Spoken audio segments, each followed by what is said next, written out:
Our topic of discussion for today. Of course, last week, the Financial Action Committee Task Force did take Nigeria off the grey list. What that means is that the reforms and quite a whole lot of economic activities that government is embarking upon is yielding positive results. And they talk about issue around transparency and, of course, implementation of some of these government reforms. And the President Bola Ahmed Tinubu government has welcomed this delisting from the Financial Action Task Force, really describing it as a major milestone in the Nigeria economic reform journey and a renewed global vote of confidence in its financial governance. This is quite impressive, but we'll speak to some of these issues and see how this information or this action will benefit the common man, which is to a large extent the goal of the reform. How are the ordinary people benefit from this huge reform that the federal government has embarked upon? And of course, let's put some context into this new development from the FATF. They're taking Nigeria off their grey list there. I'm now being joined now by two gentlemen, Dr. Sam Omale. Dr. Sam Omale is the President CEO, Raw Global Investment Network. He joins me virtually from London, United Kingdom. Good morning, Dr. Sam Omale.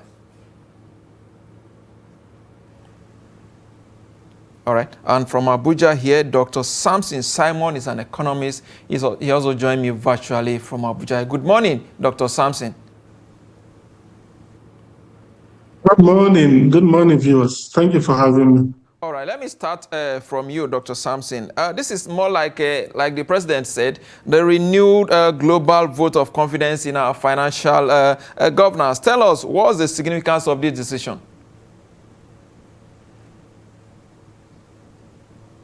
Well, like the president rightly mentioned, this is a vote of confidence in the reforms that the government has embarked upon, right? And the reforms are beginning to yield results. Things are beginning to look up. The Financial Action Task Force gave us a 19-point action plan, and we have effectively implemented them. But this is not Uhuru in the sense that we're not fully in the clear because they still have this 12-month waiting period to see if the enforcement will continue to be maintained, if the momentum will continue to be maintained. And the implication of this is that where Nigeria now is no longer a pariah, is being welcomed to the International Committee of Nations, meaning that our transactions will not be flagged.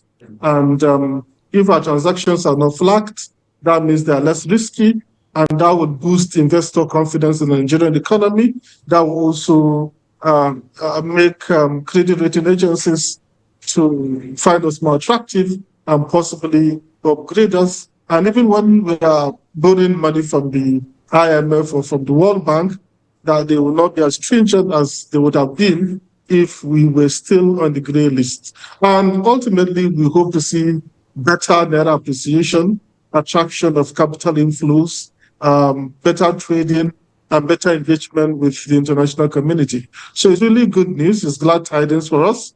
But like I already mentioned, it's not Uhuru. It doesn't mean that we are perfect, we are okay. We should welcome with cautious optimism that at least things are looking up, but we need to maintain that trajectory and possibly even improve on it.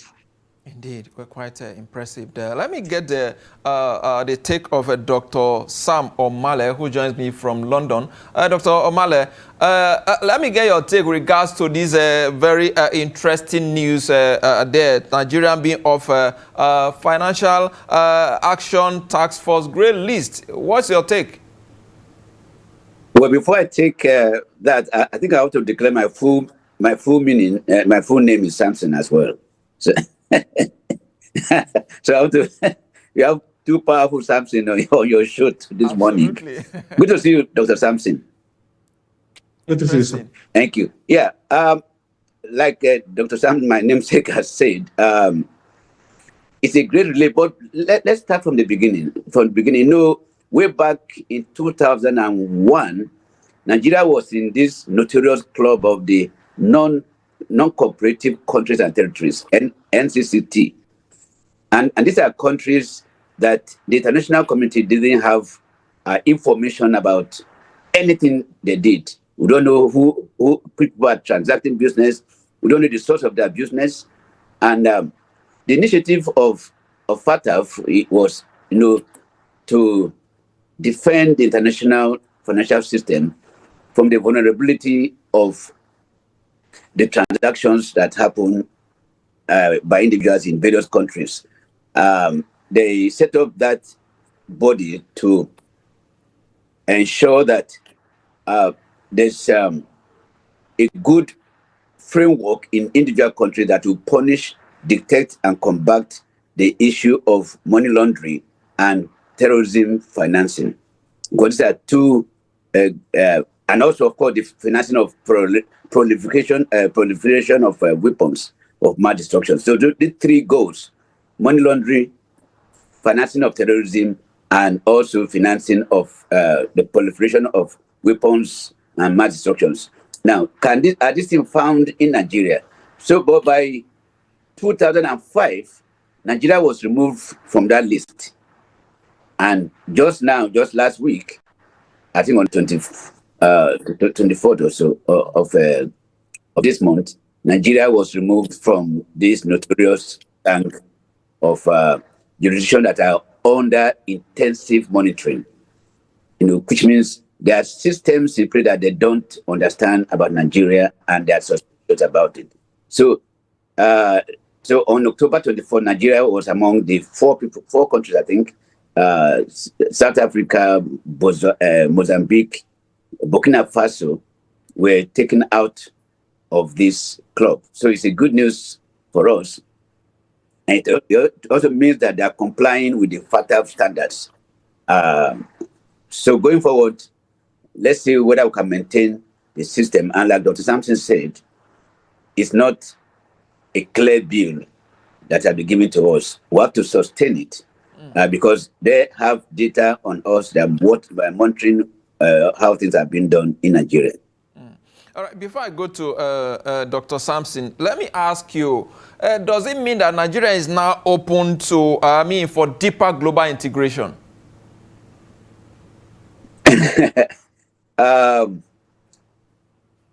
Yes and no.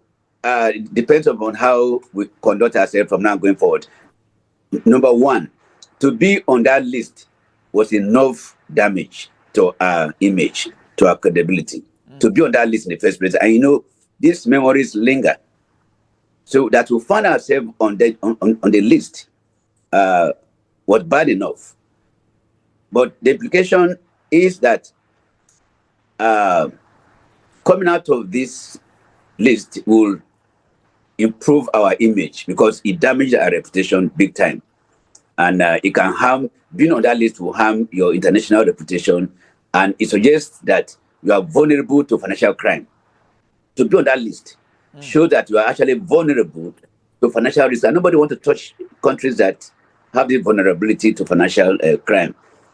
And also the economic impact of it can lead to decrease, of course, in foreign investment and limited access to global financial market. I think Samson alluded to that as well. And it will open up more for international scrutiny. Because being on that list in the first place, they want to find out why are you on that list and what are you doing to perfect the things that to put you first in that list. So we can only be optimistic, but Nigeria has to do more now to put frameworks that will, number one, dictate acts of money laundering. If you are in Abuja now, if I come in there as an expert in this area, I know exactly how money is being laundered. All the hotels that are being built without loans, that is pure criminality happening there. People that are buying treasury bills, civil servants having assets all over the place. We put laws like unexplained wealth. How did you get about your wealth? So we have to take concrete actions that will let the world know that we mean business. But if you let things happen the way they are happening, they only catch one or two people then they will still be touching us with a long pole, All right. or they will not be touching us with a long pole. Indeed. Let me ask Dr. Sampson same similar question now. How ready is Nigeria now with this report now, I mean, to face global penetration? Well, it's largely the removal of Nigeria from the grey list is largely a step in the right direction. But we are not finally, we don't finally have a clean bill of health, right? In the sense that they still have this 12-month waiting period to see how things pan out. And if we continue with the enforcement and continue to yield better results, then they are very sure that we're serious about everything. But this is a good sign that we have even been removed. I think it's good enough. But of course, investment is a coward, because the major benefit that would come from Nigeria being removed or exiting the list is the attraction of investment. And we know we have been struggling to attract foreign direct investment in particular. But foreign investment has not been doing badly. But foreign direct investment has not really been good for some years now. And this is an opportunity for us to attract this foreign direct investment that has eluded us for a while. But investment is a coward, so they'll be circumspect because damage has been done. Even though we're recovering, we are not fully at that point where everybody will have all the confidence. But we have started, we are in the right direction. We have embarked on we have taken the right steps, and we have been welcomed back to Committee of Nations. And we have all the platforms now to engage with a lot of territories. And by being removed, the authorities, the FATF body, is saying that our anti-money laundering and countering of financing of terrorism framework is sufficiently effective. So it's announcing to the world that they don't have to worry. Of course, people will start coming in trickles. Then ultimately, if they see that the trajectory is being maintained or the momentum is being improved upon, then we should expect them to come in torrents. So there are a lot of benefits that will accrue, as long as we maintain what we have started and we improve on how far we have come thus far.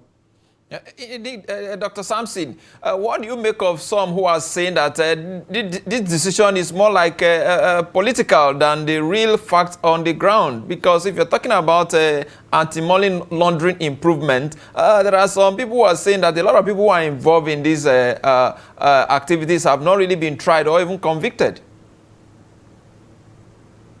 Well, it's a process, right? It's not something that is done overnight. And there are tangible steps that have been taken. For example, we have enacted laws, and we have been enforcing laws around Terrorism Financing Act, this particular law, Terrorism Prevention and Prohibition and Prevention Act 2022, and Money Laundering Prohibition and Prevention Act 2022, and then the operationalization of Beneficial Ownership Register. And there are so many things. So it's not just FATF just removing Nigeria because it feels like it. There are tangible things there is overwhelming evidence to show that Nigeria has actually taken concrete steps. Of course, we don't expect Nigeria to be corruption-free overnight, or to be without cases of money laundering or terrorism financing or proliferation finances or whatever financial crime or illicit financial flow that Nigeria might have been known for. But concrete actions have been taken. If you look at the law enforcement and the intelligence agencies of government, including the National Financial Intelligence Unit, the EFCC, and even the Office of the Attorney General and the Auditor General and the Auditor General and the Attorney General, and so many officers have really been taking steps and tangible results. Mind you, they gave us a 19-point action plan, and we have effectively implemented them. So they're not just out of the blue. And we should expect to see results down the line. In the medium to long term, hopefully, we should begin to see results. Indeed, before Dr. Sampson, I understand that you need to go to join another meeting. But before I let you go, let me ask you, of what impact is this move on the means of livelihood of Nigerians, which I think is the ultimate goal? Of course, the kitchen table economics is what really matters to an average Nigerian. It's not just about mentioning esoteric economic terms, maybe inflation, foreign direct investment. How does it affect an everyday Nigerian, right? If you look at it, if we are being removed from these gray lists, it will make international payment easier, right? So if people can really easily pay into Nigeria and Nigerians can easily pay to entities outside Nigeria, it's goodness. It means more capital flow, right? If we have capital inflow, that will boost foreign exchange liquidity. And ultimately, an average Nigerian likes the Naira strong. So the Naira is expected to appreciate in value. And when we have foreign direct investment coming in, it's going to create employment for people. It's going to generate government revenue. And when government has more access to revenue, it will enable it to get a lot of things done. So everyday Nigerians will benefit from that. So a lot of benefits for everyday Nigerians if this thing is sustained. What sort of communication do you think the authorities should, what do you want them to tell Nigeria with regards to this move? Because a lot of them, as far as they're concerned, as long as their pocket is empty, whatever this report you're giving them doesn't really make any sense to them. And I agree with them. The translation really matters. It's not just about improvement on paper. How does it benefit me as an everyday Nigerian? That's what really matters to an average person. And like I said, it's not something that you just get overnight. Just like when we were hemorrhaging investments, it's not just overnight that all the companies that left Nigeria. Little by little they left, and it's impacting and it's affecting us as an economy and everyday Nigeria. And in the same manner, if we are going to attract investment little by little over time, more people are coming in. Our payment system has the integrity, and the world respects us because of that. And foreign direct investment is coming in. Businesses are being set up all over the country. A lot of people will benefit from it, either from employment or from income, and even the government too. If the government is also making money from it, we'll begin to see things, because if the government has more revenue, it can get a lot of things done, whether it's infrastructure, it's healthcare or education, all these things will be impacted. And on the opposite side too, if we're losing money, if we're accumulating money, if the government is struggling to generate revenue, if people are struggling to be employed or to have income, we all feel the impact. So I think eventually things will continue. Of course, it's conditional in the sense that if we maintain this trajectory, if we maintain the tempo, and then we are completely given a clean bill of health, and then Nigeria is fully welcomed back and embraced by other nations, and we have all the benefits of not being grey-listed, then everybody is going to benefit from it eventually. Indeed, which is indeed the ultimate goal. Everybody must benefit from this kind of decision. I must thank you, Dr. Sampson Simon, economist. Thank you for your time on Business Daily. Thank you for having me. All right. Dr. Sam Omale, President, CEO, Raw Global Investment Network, is still with me till the end of the show. Dr. Sam, I did ask Dr. Sampson a question earlier with regards to the political undertone, which some are reading to this decision. What do you make of that? Well, the government has a lot of assignment to do to ensure that this was not just a political gimmick, to just take our names out of that gray list. Now, why were we on that list? It's because of the activities of money launderers and people that are financing terrorism. So what government should do then is to ensure that terrorism dies. Terrorism can only continue if it's being financed. I think recently the Saudi authorities offered to give out the list of Nigerians that are financing terrorism in our country. I read that, and I think I heard that on television. If Nigeria can pursue that and say, hey, these are the guys who are financing terrorism. Now, if the source is cut off, then terrorism will die, because the AK-47, the rocket launchers, and the vehicles and the motorcycles, and they are feeding, and their economy, people who are bringing them the money. Now, these people damage our farms, they damage settlements, they create other economic havocs within the country. As long as those activities are going on, it means that financing of terrorism is still active, and Nigeria will be back on that list. So it's not just coming out of the list, but the activity that will be seen now is a reduction, if not elimination, of terrorism. Also, money laundering is a cancer. It erodes a country's financial system, because it usually involves taking money out of the system. It involves criminal money from criminal proceeds being transferred or being made as if it's clean, being invested or put into system that make it look clean, and it gets back to the perpetrators of this crime.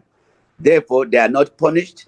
Therefore, they are encouraged to continue to do this. So the onus now lies on the government through its agents and the system and the laws that they have put in place to ensure that these laws are being obeyed.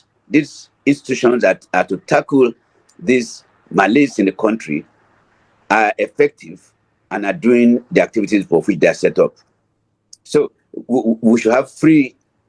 I mean, we should have a peace of mind to move about in that country. That will improve the economy by itself. We should know that people live by their means and not by means of fraud. Indeed. Dr. Sam, you live in Europe. You have been in Europe for a very long time. You travel around the world. You meet investors. I mean, you talk to them. You also visit Nigeria as well to see how the business environment is looking like. What sort of reaction are you hearing with regards to Nigeria business environment? With this decision as well, what are the potential investors into Nigeria? What are they saying with regards to this move as well? Well, perception is a very big thing. Perception is a very, very big thing. And it will take a long time to change the perspectives a lot of investors have over Nigeria. I mean, I was in various meetings early this year. I was trying to talk to investors from all over the place to come to Nigeria. And they look at you with a distance in the first place. So it will take time for that perception to change. It is still very real. And don't forget, it is not what you are saying, it's not what I'm saying that they're listening to. They have their own sources of information. They have their ways of gathering information themselves. They do their own due diligence before they come in. So we have to be factual to ourselves. But I can tell you, it is still very tentative. It is still very, the confidence is not very huge yet. They want to see it. For example, like I said, if all of a sudden the activities of terrorists in Nigeria is reduced or eliminated, naturally people want to come. If the scammers, the people that scam, that carry out these criminal activities in Nigeria, scammers and 419 people, and also the looting of the treasury, if it stops, then they will see that they have confidence in the system.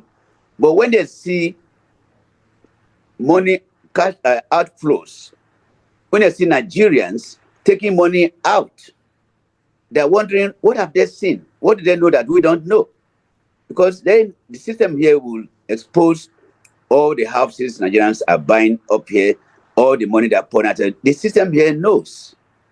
So when we go for loan, they're wondering, one individual in that country can give you this loan, so why are you coming to us? When I talk about investment, say one of these people can invest in your country. So citizens, in fact, the problem is patriotism. And patriotism is not being developed because also of the politics and the kind of leaders that manage the affairs of Nigeria. Because we don't see patriotism in them, because they go out for everything they need. And there's no patriotism in Nigeria, and even among the leaders and the so-called elites. So it's a big thing. It's perception, and it's going to take a long time to change that, that perception.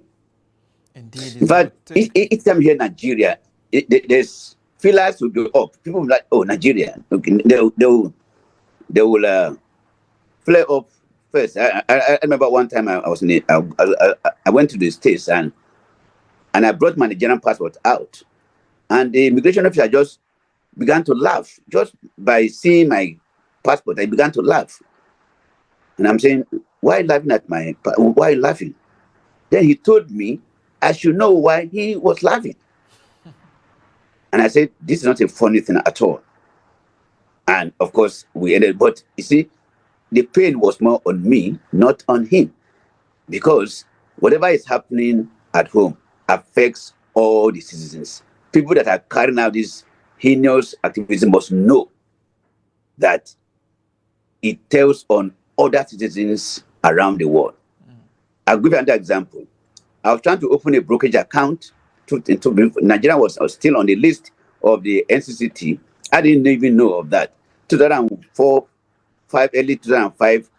And they refused to, I was denied of opening this brokerage account.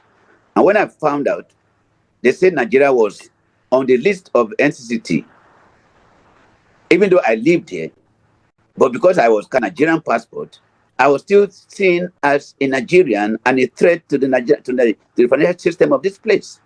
That's how it destroys everybody. You know, so even when you have another passport, they will still ask for your origin. Where are you from? If you have Nigeria, for example, they will ask whether you have been to Nigeria in the last 5 years. You must not have been to Nigeria for about 5 years. You don't have any relatives. You don't have any relatives in Nigeria. You have to be cut off before they can deal with you here, even as a citizen of another country. That's how bad it is. And that's why I ever see my cry, my passion to restore that image, to restore the credibility of Nigeria is so intense, because it affects everyone that originates from Nigeria. Indeed, it's a major concern. And how do you think we can do all of this? Some say the best way is to provide a good governance. You don't need to, if your country is good, you don't need to go outside and be asking investors to come. Yeah. They actually have a direct information with regards to your country. If they want to come, apparently or naturally, many of them will go into research to know more about your country. To you now, you've been out for a while, like I did mention earlier. What do you think we should do as a country and as leaders from this part of the world for us to have an economy that will attract foreign investment? Be truthful to yourself. Be truthful to yourself. Drop this action of criminality and thievery and corruption. Corruption destroys every one of us. Everyone. Even those who have amassed so much money in the system in Nigeria, who think that when they fall sick, they can fly outside. They should think again that there's some illness, there's some sudden illness that will take only 5 minutes to detect and treat. And before you take your private jet to fly out, you are dead. So we must be frank to ourselves that to do good is better than to do evil. I wrote in the paper 2 days ago that, look, Africa, Nigeria, is the most endowed continent in the entire planet. And yet, the poverty level, the level of development is so low. And it's all down to leadership, lack of visionary leadership. The kind of people we have today are selfish, corrupt individuals who only see life from the prism of their I, me, myself syndrome. Until we begin to believe in the holistic development of Nigeria and patriotic about it, we're not going anywhere. So this politics that's happening in Nigeria, point of noise, just noise and individual convenience. People are moving from here to here just for their own stomach. The Nigerian people, we the people, must begin to say we will have to elect credible leaders that will change our lives. We can't be recycling corrupt people over and over and thinking that we're going to change. It takes a level of determination and revolution. I'm not talking about revolution that will make us to say enough is enough. This coming election, this election here, it must be people that we believe in. And if you don't, we will not vote you in. Our electoral system must be trustworthy. The INEC, judiciary, the military, they must all be answerable to Nigeria and not the people that appoint them. So the independence of these bodies are important. These are the things that people are looking at. International community, they are looking at. Once you bring in leaders, how did they come in? If they came in by corrupt means, that's it. Your reputation is damaged. They will not trust you. How is the judiciary doing? If they see judiciary as being biased, they can't trust it. So the solution is in our hands. We have to do it ourselves, not by talking, but our actions. All right, Dr. Sam, in closing, let me ask you this question. What do you make of the view that international community are also complicit in the current economic situation of Nigeria and by extension the rest of Africa? That when Africa is developed, or if Africa is getting it right, of course, many of them will not have it well with their own economy. That's a lazy economics. That's very lazy economics. Like my father would say, if people have insulted themselves and is reminding them, they accuse him of insulting them. Look, like I said, the solution, nobody can help us. We are the one to help us. If we determine as a people that this is what we want to achieve, we'll achieve it. All this lazy excuse that the international community is responsible. Look, if you bring money here, they'll take it. If you bring money here, they will take it in the system. But the thing they frown at is let them know the money has come in. If the money comes in, they put it into use. We cannot take it back without rigorous requirements. So you don't blame them. We are a bank, we are a financial institution. If you bring money here, we'll take it, but you can't take it back the way you brought it. And so they have systems in place. If you open the bank account here now, they will tell you, before you even start, they will tell you, where are you expecting money from? What countries? What currencies? How much cash do you need in a year? They will ask these front questions before you come in. So they take care of our system. What system do we have in Nigeria? So let's not blame our development on anyone at all. We are responsible to develop ourselves. And like I said, it's leaders that can stand up and say, are we the one bringing the Chinese and these thieves that are all over in the bush in Nigeria, taking our raw materials? Are they coming by themselves? How do the foreigners know our forests? How do they know? The governments, the governors, they're all complicit in these things. So Chinese, Indians, all these rogues, they're coming into Nigeria bushes that you and I may not even know, and they're extracting stuff. I met a Chinese in Makodi 2 weeks ago who was saying that he's going to call police, he's going to arrest somebody with police. Chinese lady, small lady. I said, wow, in this country. So we have sold ourselves for nothing, and we have been exploited. We have been exploited, and woe to the leaders who are ruling us now, who are looking at your citizens being abused. Indeed. And we are quiet. So leave the foreigners alone, leave other countries alone. Let's deal with our issue as Nigeria and in Nigeria. Indeed, we need to look inward and see how we can address our own challenges before we begin to accuse foreigners. Dr. Sam Omale, President CEO, Rock Global Investment Network, thank you for your time on Business Daily. We appreciate your contributions. Thank you for having me. Have a great day. All right. With that is a wrap on the show today. We'll be back again tomorrow. I am Yusuf Akugun.